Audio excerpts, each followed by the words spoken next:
আমি নিজে এখন খুব উদ্বিগ্ন আমার নিরাপত্তা নিয়ে, দেশের ভবিষ্যৎ নিয়ে। যে দেশে যা চলছে এটা তার একটু নৈরাজ্য চলছে, এই নৈরাজ্য চলতে পারে না। এখনই মার্কেট দখল, বিল্ডিং দখল, টিভি চ্যানেল দখল, লঞ্চ ঘাট দখল, খেয়াঘাট দখল, মিল ফ্যাক্টরি দখল। এই যে কোন বাংলাদেশ? এই বাংলাদেশের জন্য কি আমরা বিপ্লব করেছি?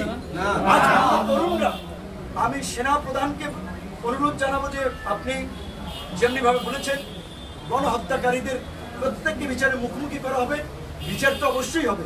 ভারতের সাথে দেম দরবার চালিয়ে শেখ হাসিনাকে বাংলাদেশে ফিরিয়ে আনতে হবে।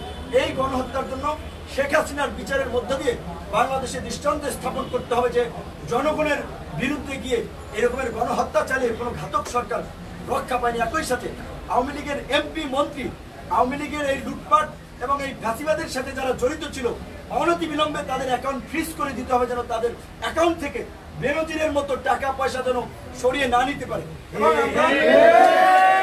এখন এই লুটেরাদের সম্পদ কেউ কিনবেন না, ফ্ল্যাট কেউ কিনবেন না, টেলিভিশনের মালিকানা কেউ নেবেন না।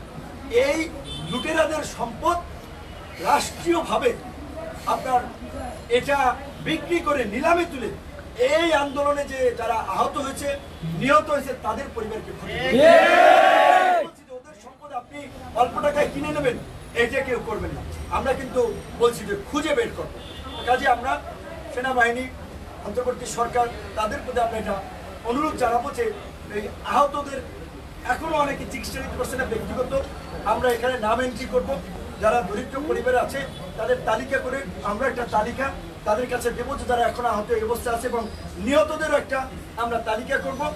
আমাদের দপ্তর সমন্বয়ক শাকিলুজ্জামান এবং আমাদের গণমাধ্যম সমন্বয়ক আবু হানিফ দুজন তারা এই টেবিল ফোনে এখানে তারা আহত এবং নিহতদের তালিকা করবে।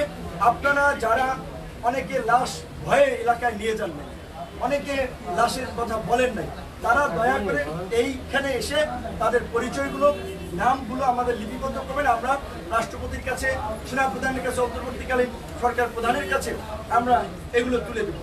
নিহতদের পরিবারের সাথে আমরা দলের পক্ষ থেকে আমরা দেখা করার সিদ্ধান্ত নিয়েছি। বলতে চাচ্ছিলাম এখন আমাদের আরো একটা যেটা বলছে, আহত নিহতদের ক্ষতিপূরণ চিকিৎসার পাশাপাশি একটা বার্নিং ইস্যু হচ্ছে প্রশাসনের মধ্যে যে একটা দুর্বৃত্তের সিন্ডিকেট যারা গড়ে উঠেছিল তাদেরকে কিন্তু অনতিবিলম্বে গ্রেপ্তারের ব্যবস্থা করা, তাদেরকে বিচারের মুখোমুখি করতে হবে, তাহলে তারা দেশ থেকে পালিয়ে যাবে।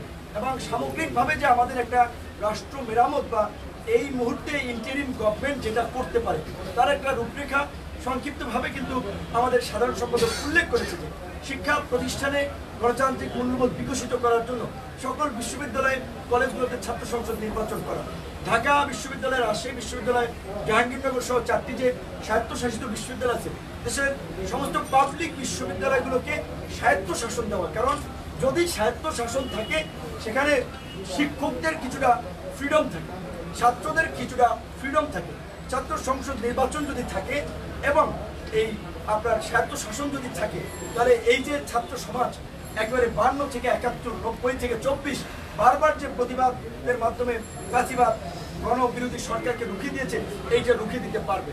এবং এখন এই নির্বাচন কমিশন, বিচার বিভাগ, দুর্নীতি দমন কমিশন, এটা কিন্তু সংস্কার করতে হবে।